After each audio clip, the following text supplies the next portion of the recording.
In the second chronological section of Determined, we're in the period that covers roughly the century between the American Revolution, when the United States fought for and won its independence from Britain and established itself as an independent nation, through the Civil War, the conflict that nearly tore the United States asunder over the issue of slavery. And we begin this section with looking at the foundational paradox, one of the profound contradictions of American history, that we are a nation that was founded upon the ideal of liberty and freedom, yet also the reality of slavery.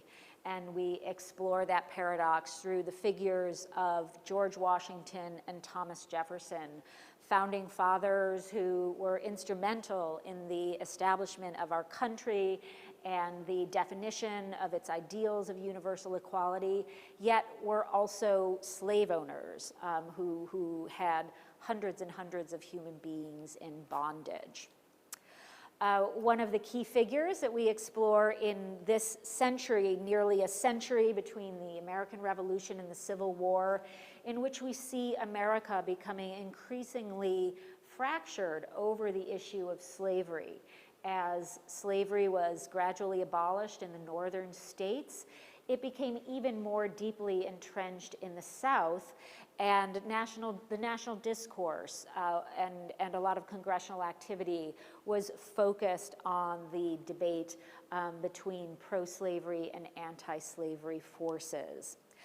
Throughout this time, we see Black Virginians, Black Americans continuing the fight for freedom, to escape enslavement, to establish free communities, and so forth. So many of the figures featured in this section illustrate different aspects of that ongoing struggle.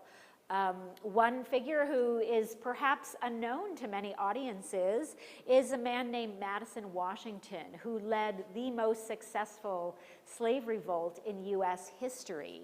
He was an enslaved man who was destined for sale in the Deep South, and during his transport from Richmond, Virginia to the slave market in New Orleans, on board the Creole, the ship called the Creole, Madison Washington led a revolt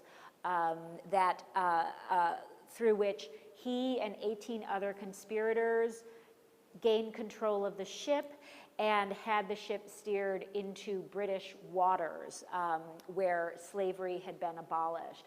And ultimately, Madison Washington and most of the 350 enslaved people who were on board that ship destined for sale gained their freedom. And his story is really interesting because it showcases the fact that enslaved people kind of knew what was going on in the world. Madison Washington and his conspirators knew enough about international law to know that if they got to British soil, in this case they went to Bahamas, they had the chance of being free. We have some pretty spectacular artifacts to help elucidate Madison Washington's story. We know that the enslaved men who led the revolt, when they broke out of the slavehold, they had to improvise and find whatever weapons were available. So they used ship tools like a marlin spike to gain control of the ship. So we have one on view there. We also have an early fictionalized account of the revolt aboard the Creole. This is Frederick Douglass's novella called A Heroic Slave, which he published in 1853, about a decade after Madison's revolt. This is Frederick Douglass, the great abolitionist leader. This is his only work of fiction, and it's kind of interesting that he chose Madison Washington's story. He recognized how extraordinary it was and how inspirational and important.